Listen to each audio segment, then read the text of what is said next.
Hello and welcome. I'm Maria Ressa, and you're watching Hold the Line.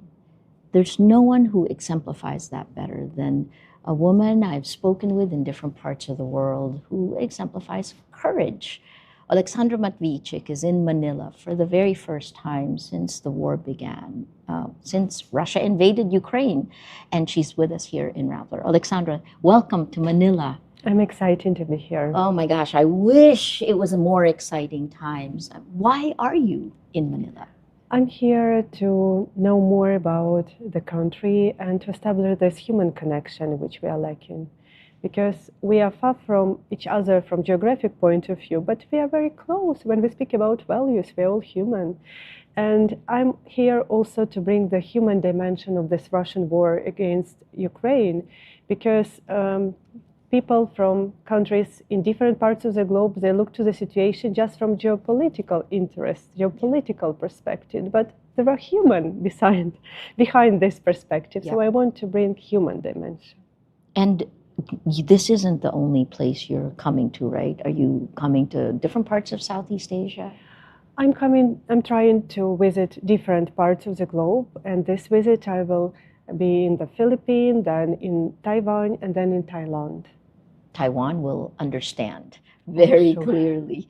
The human dimension, I mean, for most Filipinos, Russia and Ukraine seem far away from us. Why is this battle, why is this fight important to Filipinos? Because it's fight for freedom, and freedom has no limitation in national borders. You can't build a paradise, even being an island, if another part of the globe is bleeding. And what is important, I think, especially to people in the Philippines, that this is also the fight will define the very international principles like inviolability of state borders. Because with this war, Putin attempts to convince the entire world that if you're a country with a strong military potential and nuclear weapon, you can do whatever you want. You can break UN Charter, you can invade another country, kill people there, steal their children, erode their identity, and even forcibly change internationally recognized borders. So if Putin succeeds, it will encourage other authoritarian leaders in different parts of the globe to do the same. I mean, we're seeing some of this already, right? Mm-hmm. It's been, what is the role technology has played in this battle that you're in? A huge role, a huge role.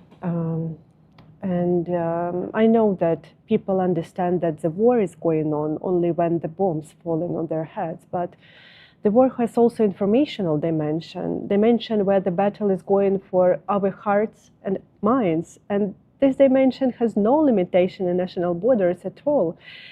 And with the rapid development of new technologies, we found ourselves in a situation when people spend more and more time in digital reality. And this digital reality is overloaded with fake, disinformation, propaganda. Authoritarian regimes use this digital reality to ruin trust between people and destroyed our connection with reality. So now people can't understand what's going on, and they lose the ability just to distinguish between lie and truth. Right. And I see in different parts of the globe, it's a general problem that people from the one small community, they have no more a shared sense of reality. Yes. Without a shared sense of reality, we have no more common actions. Without common actions, how we protect our community, our freedom, our democracy? It's impossible. This is where we align. You know, this is a country for 6 years in a row for the Philippines spent the most time online and on social media. Mm-hmm. It ended in 2021, but that elected our president, Rodrigo Duterte, in 2016. So you're talking to Filipinos who understand I call it the information Armageddon. Mm-hmm. How would you describe, so this is part of the reason you spoke at the Social Good Summit. We invited you because we wanted Filipinos to realize that that your battle is that what you are doing is what we need to support at this time. What kind of reaction have you gotten so far? I face very warm welcome, and I'm very grateful to people in the Philippines for this warm welcome, because it's very important to know that you're not alone when you're fighting with such enormous opposing power. And this human reaction matters. Sometimes people think that when you face with such existential threat like the war, what can you do? But just to call the spade a spade means a lot. Yeah. If people in the Philippines start to say that Russia is aggressor vocally and push their government to do more for Ukraine on international level, on General Assembly of UN, where we need the voices from different countries of the globe, it makes Putin understand that he is alone and it's not okay to do such horrible things in 21st century. How would you describe what's happening in Ukraine today? How would you describe Ukraine today? We are doing something which behind human imagination, because look, we are approaching winter. Winter is very cold in Ukraine. We are not blessed like people in the Philippines with the warm weather, so it's very cold.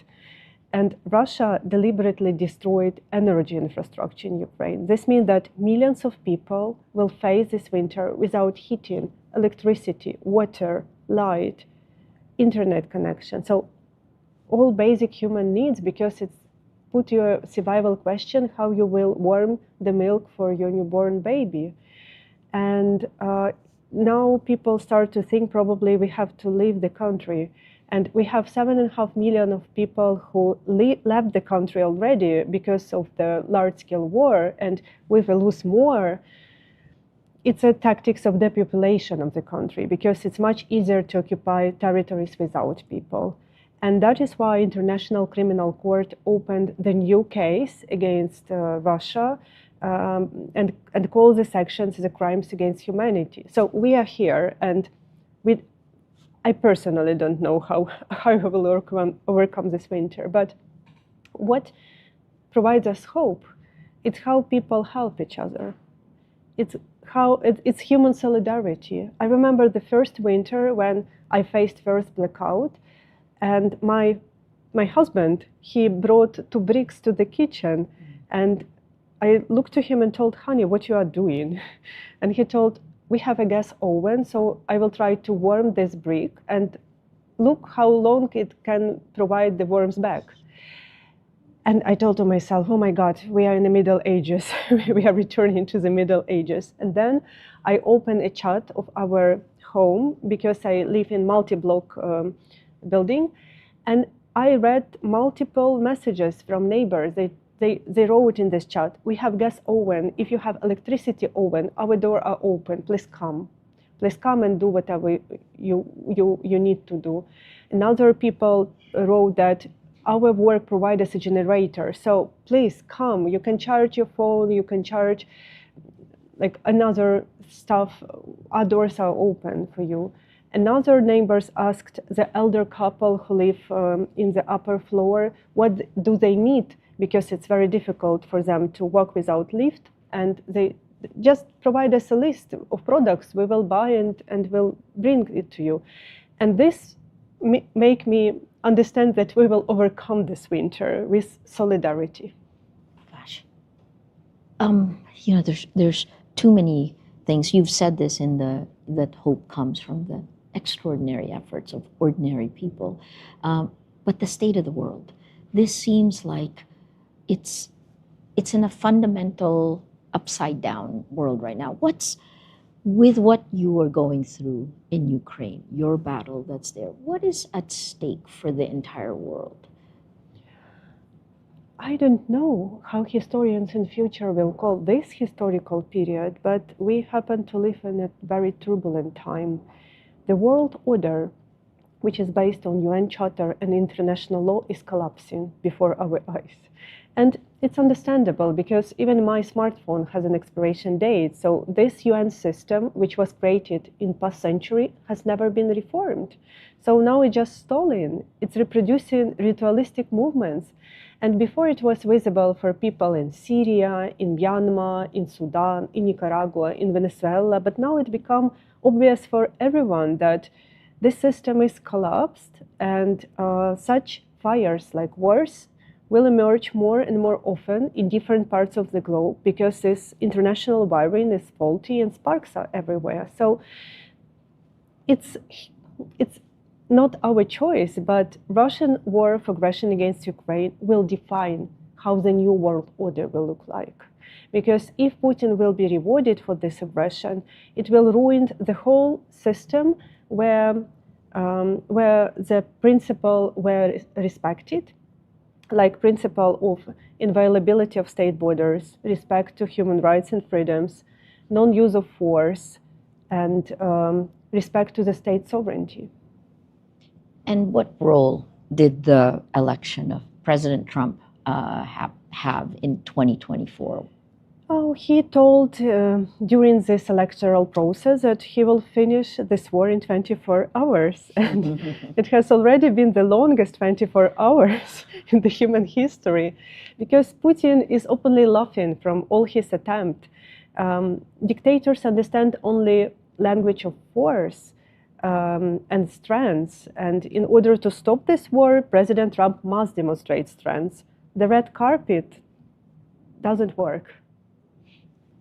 You know, our company, The Nerve, and Columbia University will be coming out with a deep dive report on social media, Trump 2.0, narrative warfare, and the breakdown of reality. And we take a look at just the first 100 days of President Trump. And it's that first battle you talked about, which is in the public information landscape. He issued 143 executive orders in the first 100 days. And it was the trigger for content triggers that breaks down the checks and balances. If Americans don't reclaim their rights, right? Like I've said this in America. In the Philippines, President Duterte collapsed our institutions within 6 months. In the United States, it's faster. If Americans don't reclaim their rights, what will that mean to Ukraine and to the rest of the world? We have a world where 80% of people live in non-free or partially free societies. This means that people who live in free societies and have the right to vote for whom they want to vote, who have the right to say whatever they want to say, who have the right to love whatever their heart tells them to love, these people are just 20%, they are minority. And when even these minorities start to exchange their freedom for populist claim, for economic benefits, for illusion of security, and first and foremost, for their own comfort, it will be a irreversible trend. Because you can't attain your freedom once and forever. You make your choice every day. So I understand why people in well-developed democracies start to put into question the Universal Declaration of Human Rights, because they have never fought for freedom. They inherited this system from their grandparents, and they see freedom as a possibility to make a choice between different cheeses in supermarket. And parallel to this, let's be honest, democracy is not ideal. There are a lot of problems still unresolved, like social inequality, for example, and people are angry. But people have to understand that authoritarian countries don't solve these problems either. But the only difference is that people have no right to complain. Yeah. And that is why we have to do two tasks parallel: to protect our freedom and democracy, and to perfect our democracy, because we have no alternative to our imperfect democracy, because the alternative to our non-ideal democracy is the hell of the authoritarian regime. And we know, being Ukrainians, what does it mean, because just 12 years ago we fought against pro-Russian, corrupt authoritarian regime in our country, which collapsed due to revolution of dignity. Yes. And watching in the region, you know, Moldova went on and elected Maya Sandu, but Romania stopped the information war and also elected, these are the old Russian states. Let me ask one last question, which is, how are you handling? I see you traveling. Every time we see each other, we talk about Are you taking care of yourself? How are you? I'm trying, Dee and Maria, but this is such a time. This is such a time. I reflected about my role, and I posted something which was widespread and become viral between Ukrainians. I told that our tiredness don't define us, because tiredness is luxury. We have no luxury to be tired. We have to fight for the slightest chance for our children to live without fear of violence and have long-term perspective in future. It's our responsibility. Thank you. Thank you so much. Thank you for visiting Rappler. Guys, Oleksandra Matviichuk created, formed, and won with her Center for Civil Liberties in Ukraine the Nobel Peace Prize in 2022, the year after we got it. And she and Ukraine are at the front lines for the fight for democracy globally. Thanks for joining us. I'm Maria Ressa. #HoldTheLine.